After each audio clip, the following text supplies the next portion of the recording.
కూతులపట్టు నియోజకవర్గం అకనంపట్టు జిల్లా పరిషత్ హైస్కూల్ను రాష్ట్ర విద్యా ఐటీ శాఖల మంత్రి నారా లోకేష్ ఆకస్మికంగా తనిఖీ చేశారు. ఈ సందర్భంగా 8, 9, 10 తరగతి విద్యార్థుల క్లాస్ రూమ్లను సందర్శించిన మంత్రి లోకేష్ అక్కడి లోటుపాట్లపై విద్యార్థులను ఆరా తీశారు. కొంతమంది విద్యార్థులు ఇంకా తమకు టెక్స్ట్ బుక్స్ అందలేదని చెప్పడంతో తక్షణమే విద్యార్థులకు పాఠ్య పుస్తకాలు అందేలా చూడాలని అధికారులను మంత్రి ఆదేశించారు. పాఠ్యాంశాలను ఏ లాంగ్వేజ్ లో బోధిస్తున్నారని మంత్రి అడగ్గా తెలుగు, ఇంగ్లీష్ రెండింటిలో చెబుతున్నారని విద్యార్థులు చెప్పారు.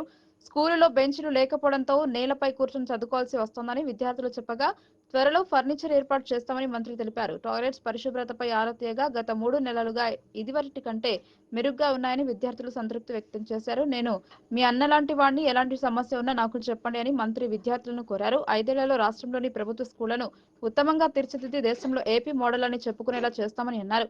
యూరప్ వంటి దేశాల్లో మాతృభాషను ప్రోత్సహిస్తున్నారని, మన రాష్ట్రంలో తెలుగు విద్యార్థులు ఇంగ్లీష్లో చదువుకోవడానికి కొంత ఇబ్బంది పడుతున్నారని చెప్పారు. అయితే ఉన్నత చదువులకు వెళ్లాక ఇంగ్లీష్ అవసరమని మంత్రి అభిప్రాయపడ్డారు. అన్ని ఆలోచించి ఈ విషయంపై సముచితమైన నిర్ణయం తీసుకుంటామని తెలిపారు. అనంతరం స్కూల్ ప్రధాన ఉపాధ్యాయురాలు, టీచర్లతో మంత్రి లోకేష్ సమావేశమయ్యారు. రాష్ట్ర వ్యాప్తంగా ప్రభుత్వ పాఠశాలలో విద్యార్థుల హాజరు 70% మాత్రమే ఉండటానికి కారణమేంటని ప్రశ్నించారు. పాఠశాలలకు రవాణా సౌకర్యం మెరుగుపరచాల్సి ఉందని టీచర్లు మంత్రికి చెప్పారు. ప్రభుత్వ స్కూళ్లపై ఇప్పుడిప్పుడే తల్లిదండ్రులు ఆసక్తి చూపుతున్నారని వారు పేర్కొన్నారు. నేను ఎవరిని తప్పుపట్టడానికి రాలేదు. పారదర్శకమైన విధానాలతో విద్యా ప్రమాణాలను మెరుగుపరచడమే మా లక్ష్యం.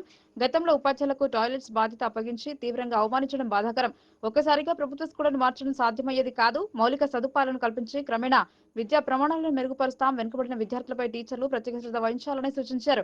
అందరం కలిసికట్టుగా ప్రభుత్వ స్కూళ్లను ఉత్తమంగా తీర్చిదిద్దామని అన్నారు. విద్యార్థులను భావి భారత పౌరులుగా తీర్చిదిద్దాల్సిన గురుతర బాధ్యత టీచర్లపై ఉందని లోకేష్ పేర్కొన్నారు. రాష్ట్రంలో 55% విద్యార్థులు ప్రైవేట్ స్కూళ్లలో చదువుతున్నారని, ప్రభుత్వ స్కూళ్లలో చదువుతున్నది 45% మంది మాత్రమే అని మంత్రి నారా లోకేష్ చెప్పారు.